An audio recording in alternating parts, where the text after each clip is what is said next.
And good evening here as we are on the End Times Update. January 5th, can you believe, 2023. And tonight it's a privilege to again talk about end time prophecies and fulfillments, and in some cases, preparations. So thank you, those of you who are joining here at this time, but also for those who will watch later, as many of you do. I want to start tonight by giving just a little bit of feedback because I had an interesting, oops, here, let me get back to where I want to go here. I had a fella respond here this week that I find quite interesting. He and I have had some fairly good little dialogue going, especially when he starts out by making a good positive comment like this, saying that this is by far one of the single best explanations to our world as we are currently living. Of course, I like that, though I know there are many wonderful people out there sharing right now along these lines. But I felt like his next two questions were really appropriate. And I'm sharing it with you here at the start because I think it's what so much of this is about. He said, I only ask what we ought to do to prepare for something this chaotic. That's at the heart of it. And he said, I think the leading generation is worried about technology taking a hold of their minds. Is this also a prophecy? I want to talk about that just a little bit later, but those are two very good questions. And I really think we need to address those every way we can, both of those questions. I did respond and pointed out, too, that there are a couple of earlier sessions here back when we had the class along with the update on preparing psychologically, socially, financially, physically, and spiritually, things we can do, approaches we can take. But for tonight, I wanted to leave that just because I felt that this was such a good bit of feedback and putting questions of perspective that many people are asking. So I'd just like to say, Preston, thank you for this feedback. If you happen to see this tonight, I know that you also did subscribe to this channel on YouTube, and hopefully we'll get to hear more from you in time, some of the thoughts you have. Let's go on tonight as we look, because what we're doing is we're talking about prophecies and their fulfillments. And here we are. Here are some of the prophecies. What we did recently is we just studied down through the Bible prophecies, starting with what Jesus said in Matthew 24. And there's a list here for those who want to follow that is kind of in the order that he gave. We go ahead and we talk some more prophecies in addition, a couple things that Paul said, some things that John and Revelator said. We're adding one actually tonight. Look at there. Prophecy 21. What we're doing is we're numbering the prophecies and then giving fulfillments of these prophecies based on that number we find. But this one was in 2 Peter 3. I feel like we had to add it because it is so clear. Peter has a lot of good things to say about the end times and about the suffering that will take place and about the hope that exists even in that suffering. But here is one we call them scoffers will doubt and ridicule Christ's second coming. That's 2 Peter 3 verses 3 and 4. And in fact, that scripture I went ahead and left here so that for those interested in what I'm referring to, Peter wrote, above all, you must understand that in the last days scoffers will come scoffing and following their own evil desires. They will say, where is this coming he promised? Ever since our ancestors died, everything goes on as it has since the beginning of creation. And the interesting thought here, he says, but they deliberately forget that long ago by God's word the heavens came into being and the earth was formed out of water and by water and so on. But it's obviously a very real prophecy here that we have to take into consideration, because as so many of these prophecies, I have people do in the spirit of this, especially responses online to people who don't know me and whatnot, that do raise questions. And they're good questions overall, but sometimes they're in the, well, I'm going to take that back. Many times they're in the scoffer's mindset, and many times they're with foul language, and many times very antagonistic toward anybody that has any faith in God, in a God for that matter. But with all due respect, and for the fact that we're all scrappers and seekers and trying to find our way in life and to find truth, I understand where a lot of these people are coming from. But many of them many people do raise good questions, and they're respectful, and they are seekers in a good way. And I do think that sometimes the questions that come up are having to do with, well, haven't people been scoffers all along? And haven't there been wars and rumors of wars all along? And hasn't there been famines in certain places all along? And earthquakes? Yes, all of that is true. It has. But what most people feel Jesus was talking about, and contextually as well as experientially, is that there would be an increase in the intensity and the frequency of whatever it is that was prophesied, a noticeable intensity and frequency increasing and such. And that's where I think with this, because of social media, we have this tremendous thing going on right now in the world where there's a real antagonism towards spiritual things that I find very fascinating, by people who, some of them are raised in spiritual settings, but they have really taken to a harsh approach to faith and a skeptical viewpoint of the times we're in. A lot of people don't realize that many things have happened for the first time in human history, and certainly for the first time since Jesus made these prophecies. For instance, I have listed a few things here for those who are interested. What would have had to happen for Jesus' prophecies to be fulfilled that are happening? So let's look for a minute.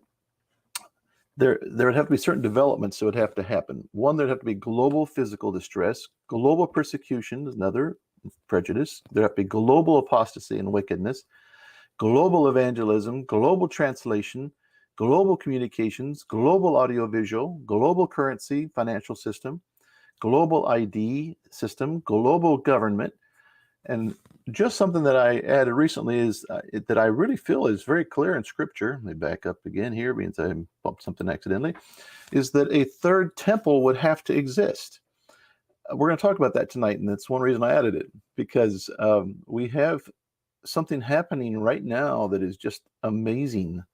And I think you'll have to kind of agree, believe it or not, what is taking place in this sliver of a little country over along the east side of the Mediterranean, a little country called Israel, and just how it still stays at the center of news and the center of attention just really intrigues me. But there is something that's gaining some worldwide interest here, even this week, here at the 1st of 2023. We're going to talk about that in just a few minutes.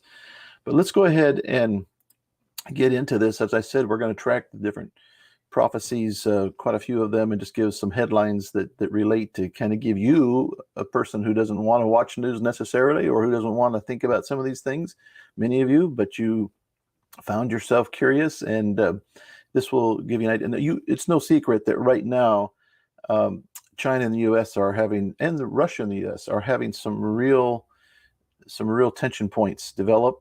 And there's talk of war. There's talk of nuclear weapons. Russia's moving a boat with their super hypersonic weaponry. Goes 7,000 miles per hour. Can't be stopped. Can't be even detected in many cases. I mean, these are things that are very interesting, and they're moving them into places where they think they can be used, and they are talking of nuclear warheads with them. So this is that intensifying and increased frequency, but here is more threat, very much hitting the national stage, the international, the worldwide stage. And here, this is where they are saying that they don't want us to keep neglecting their requests or crossing their red lines. They're warning of a certain time that's coming when there will be no more lines to cross, that we will have done so, and there will be now hell to pay, as they say. So that's of interest. Here's something I found of great interest. I'm so intrigued by this. Back to this whole talk of wars and rumors of wars. Now you have things coming out and people speculating and talking about things like, here's the 6 U.S. cities most at risk of danger in a nuclear attack.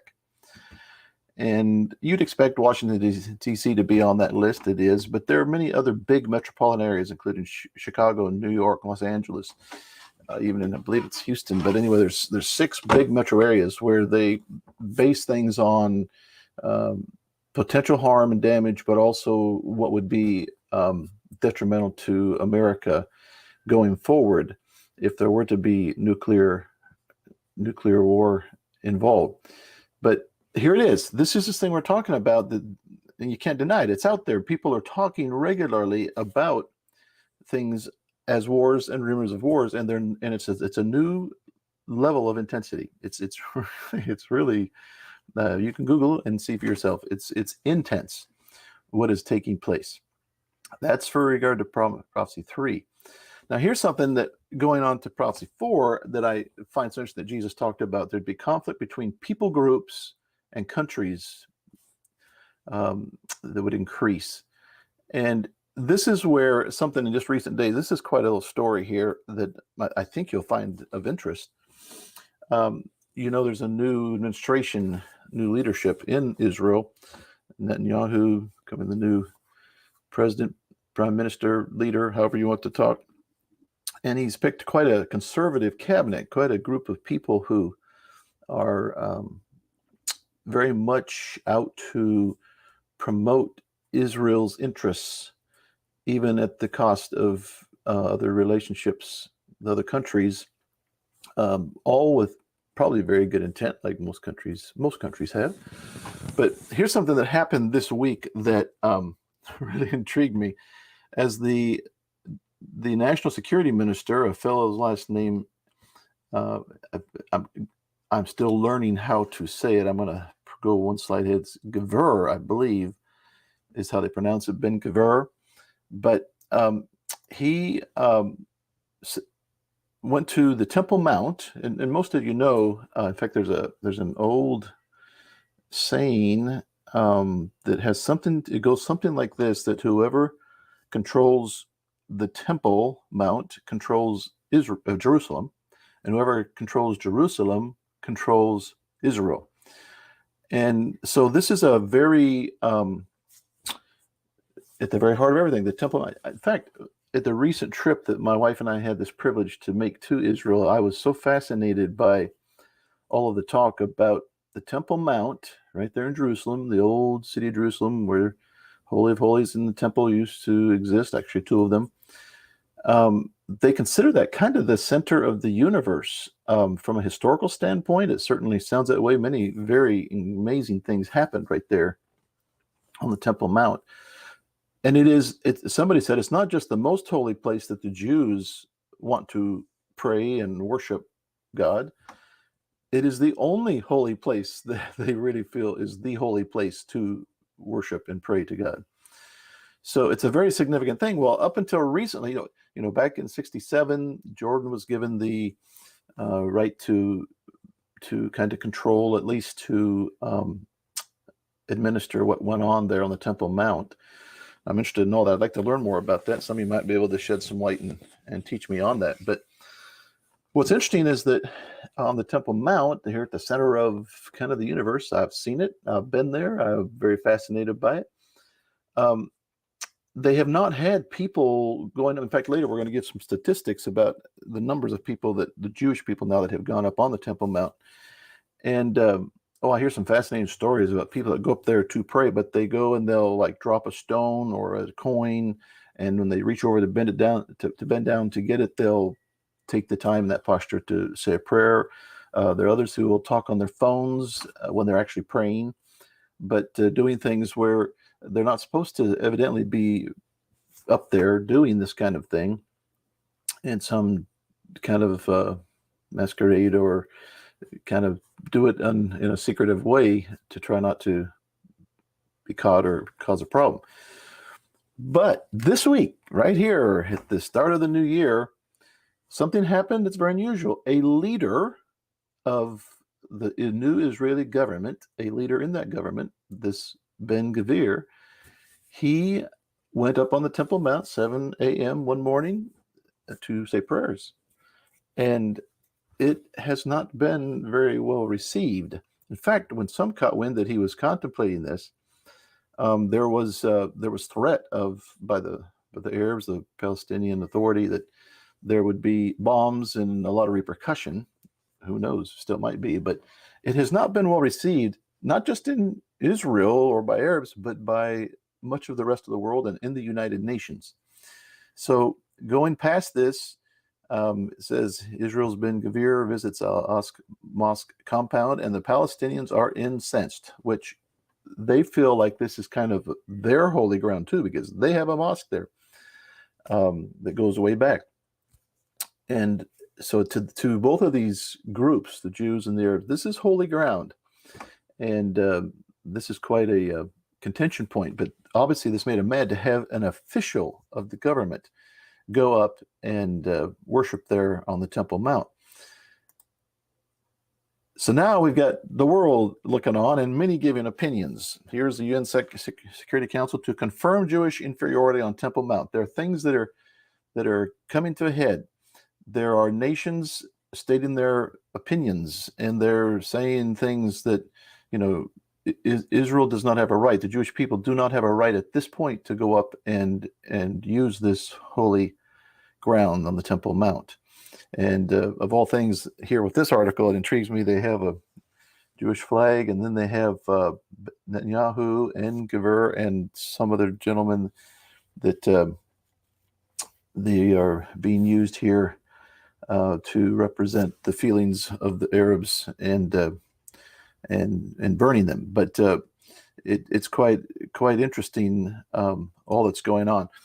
So that's, before I jump into this, that's something strong. There is another article I thought about putting in where China, believe it or not, China is weighing in an interesting way. They and the Saudis and others are really condemning Israel and this Gvir for doing this. And they're wanting the United Nations to set some policies somehow. Now, I find that fascinating because what that really seems to indicate is that there are many countries now that are looking more and more to the United Nations government, which it is a government. It's a governing body in many respects. They do a lot of things, both worldwide in health, as we know, World Health Organization, famine relief. They've got this Agenda 2030, which is being bought into by many countries and many, many powerful people. So here we have this conflict going on, and back to this little sliver of a country that many of us go, why do the Jews have all this attention? Well, that's enough almost to make you believe that the Bible may have some credibility when you think of the world just keeps focusing on what's taking place there. And as this one issue comes up from the Temple Mount and a government official going up there, it's quite fascinating that we have this kind of intensity and big countries and big governments weighing in and reprimanding. The United States has not yet voted with the United Nations in any way against Israel, but there are lots of comments being made. And this week, the United States did have a representative saying that it was unacceptable what Gvir did to go up and pray on the Temple Mount. We're going to talk more about that in a little bit when we talk about the temple as one of the, again, a prerequisite to what's going to take place here not too far in the future. Now, when I go to Prophecy 5, there will be famines, Jesus said. And here is something that I found very interesting. Speaking of the United Nations, they're saying there are too many people on earth right now, that the growing world population makes combating poverty and hunger very difficult. So this is a very interesting approach that's being taken. We know when you study Agenda 2030 and the World Economic Forum and their talking points, even the 6 that are going to be talked about here just in a little while in Davos, Switzerland, January 16th, starting up the conference there. This is a big issue. This is a big concern. And whether we're aware of all that's going on, I don't even have a good handle on the population debate. But what I do see that I think, and it is a hot point, is that hunger and poverty, but hunger becomes one of the main talking points and motivations for the United Nations to try to do things to eventually control population, because they're very concerned with their different organizations about being able to help the third world countries and other countries who are struggling with famine issues. They see population as a big problem here. And just that in itself says that there is a mentality of famines that is developing here in the world. Let's go to another prophecy. There will be earthquakes. We've talked about this being SEISMOS. It's not just earthquakes as in ground movement or ground waves. This word involves something much bigger, and it's damage by waves, whether the ground, wind, water, the lake. And here we had something very interesting happen in California this week. And yes, people go, just another storm. But notice here when it's talked about, and this is talked about regularly, by the way, you can find this easy. The scientists who don't believe in anything having to do with Jesus prophecies, they use interesting phrases. And here's one that I just had to mention. Rare bomb cyclone. Bomb cyclones are not that unusual. We've had several in the United States in recent years. But rare bomb cyclone storm set to hit Northern California this week. And it did, and it's interesting flooding and things that are going on. Now, again, by itself, that does not indicate necessarily anything so unusual, does it? When it comes to end times and the prophecies. But when scientists are even seeing certain things as unusual, in this case rare, suddenly you have to ask yourself, going, okay, maybe there is an intensity and a frequency and something unusual going on here. That hasn't been, at least since records are being kept or scientists have had a new understanding of how things work. I'm interested also, California has been hit several ways, but in the same area, here's an interesting article, California's Cascadia earthquakes, a stark reminder of future devastation. This was put out by Newsweek. A stark reminder of future devastation. Now, this intrigues me because, and I think last week we reported on the volcanoes that are happening around the world. In fact, recently I ran across an article. There are twice as many volcanoes, or there were at least 2 or 3 weeks ago, twice as many volcanoes as the regular average number of volcanoes. And with those volcanoes, there is something called, I didn't even know this was, I didn't even know this phrase, swarm earthquakes. In one case, as many as 22,000 over like a 5-year period. True, they're not big in many cases on the Richter scale. I mean, but they're still significant. And here we have something that's, so not only more earthquake or volcanoes, but thousands and thousands of more earthquakes because of those volcanoes. And it's just quite back to this whole thing that people who are studying all of this in terms of prophecy, it's not just that something is new that never existed before, it's that the intensity is there in a new way. And so I see it.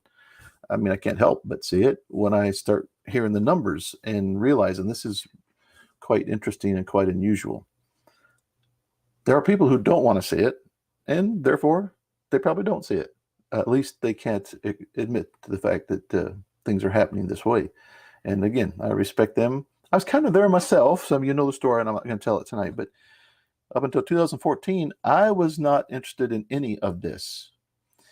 And had I not had somebody who was involved in cybersecurity tell me what was going on with the grids, I probably wouldn't have started studying this. But it was told to me in such a way I had to take it serious, my wife and I, and we did, and started studying, and it's been amazing ever since. Anyhow, that's enough on that. Let's go to the next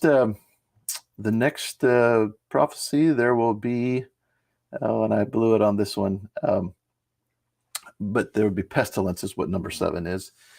This is an interesting study that's gaining some momentum because science is coming in. But this is the CDC data that indicates that the vaccinated, there's a line that's been crossed. I don't know if you're aware of this. What we know, it appears, and it seems like that the vaccinations did some real good early on against the early strains. But, and even at a risk, and some are pointing out that there have been upticks in a lot of things since the vaccinations, but Up until recently, it was felt that, and it may still have some medical validity. I don't know all of it yet, though the science is coming in very, very clear. But this one really intrigued me, that the vaccinated now make up majority of COVID-19 deaths. So up until recently, it was the non-vaccinated that had the greater numbers that were dying. Now that number has changed. A line is crossed, and this is talk about pestilence. It's like almost damned if you do, damned if you don't, the old saying that comes up there. Quite interesting. Here's an interesting, and I really messed up with the graphics, sorry. But record number of cancer patients treated last year, and the waiting list grows. Record number of cancer patients. Pestilence. That is sickness, disease, oppression, all that goes with the masses struggling from a physical standpoint. So that really intrigues me there just by itself. And I'm sorry for all those who have had losses due to the cancer. Many people have. But again, intensity and frequency. Those are the things that suddenly, and when you see these types of articles, and that's what I share, are the things that show something unusual is happening. This is unusual. Record number of cancer patients treated last year. Those are by good sources of information. You can read it. Let's go to this one here. Christ's followers will be persecuted and hated. This is kind of an interesting article. Newsbreak is good at just pulling in lots of different news sources. But here's one that says attacks against Christian churches on the rise in America, according to a report by a designated hate group. And that's kind of interesting to me, that the Southern Poverty Group, they're the ones that are even pointing some of this out. And I don't know if it's taking credit necessarily. I couldn't quite tell in this article, but you might want to look it up. And again, you see on the bottom of that, davidcarylifecoach@gmail.com. You are welcome to write to me and say, could you please send us the link or the source to whatever you posted there about something in particular, and I'll be glad to share that with you. But this is one that, again, quite unusual in America. And I had another one I thought I had on here, and I was going through earlier, and I don't seem to, but it was talking about how that Franklin Graham, who's considered is considered a spiritual leader in America, was pointing out that there is such a falling away from the faith, and that soon there will be less Christians than are Christians. How do we say it? No, there are going to be more non-Christians than Christians in America in a short time.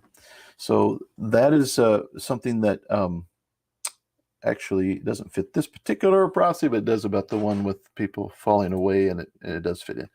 I have mentioned this one several times. I have to keep mentioning it because of all of the things that are taking place, this is the one, and for those of you who, many people come and look at this new, and this is one that stands out, but this is the clearest prophecy I know at the moment that gives me a real sense that we are getting very close to the time Jesus spoke of.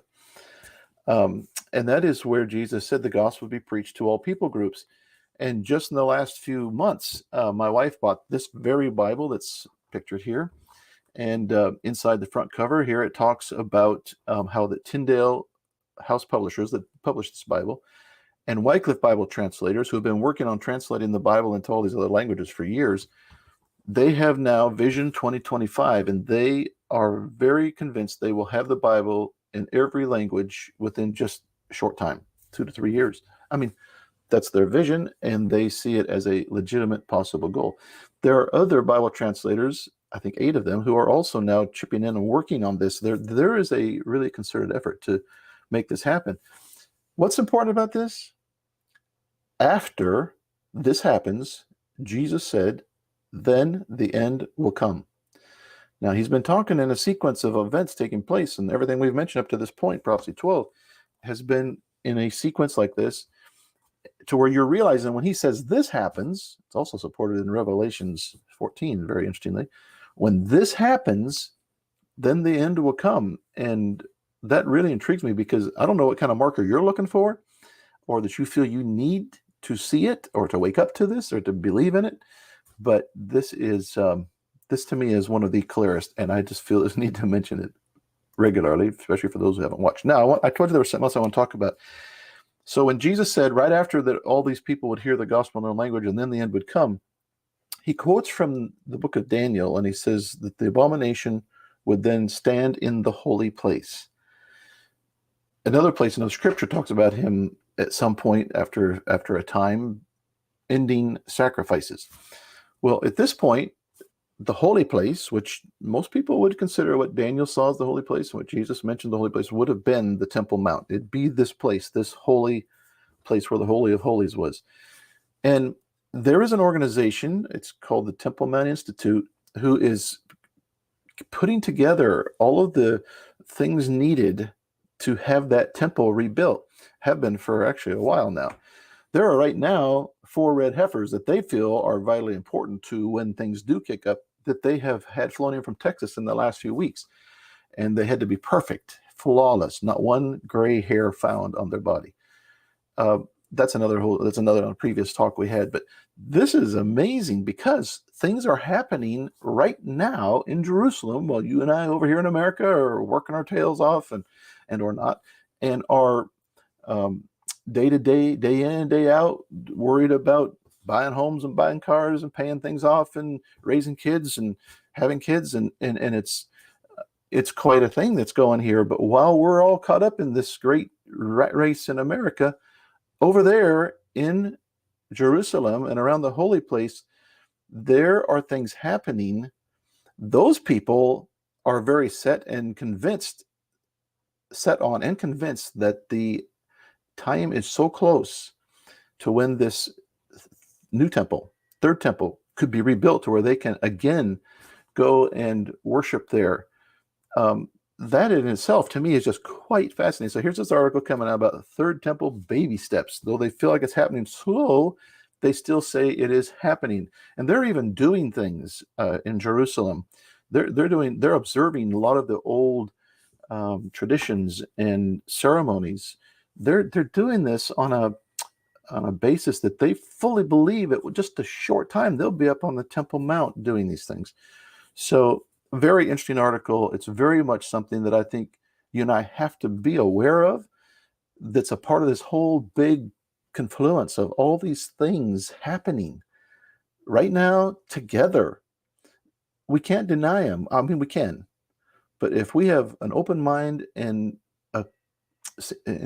seek to be intelligent at all, we just cannot deny them. We have to look at things for what they are and see what is taking place, and then see what we need to be doing to prepare ourselves for these times.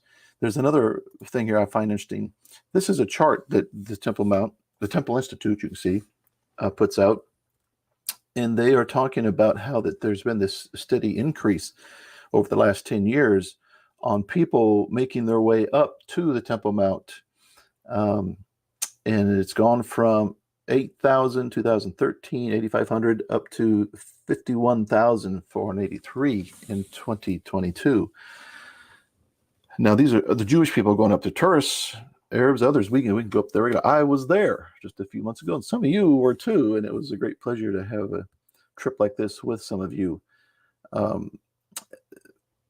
But to realize what's taking place, this is part of what's taking place, that there's this yearning, this craving, this desire that people have, the Jewish people, to go up on the Temple Mount to where the Holy of Holies was and where they still believe it is the holiest mount and the holy place. There's more and more, and to have this government leader we spoke about just a few minutes ago, to have him over there working his way up there against all the naysayers and all the people who saying he shouldn't do it, and he is one who says, in fact, he had an interesting comment, and I'm not here to get political necessarily or to give my own opinion, but his comment was interesting, and that is he felt that there should be nobody having prejudice against them regardless of their race. He said the Holy Mount is not a place for racism. And so we're going to see and hear more of this going on as this develops. But what Jesus seems to indicate very clearly, there will be a temple back on the Holy Mount at some point or another, if you believe what he prophesied. And when you see the things that are happening, I think that there are many, many others who feel the same. One other thing here as we start to wrap up, this really intrigues me. Actually, I found this kind of comical.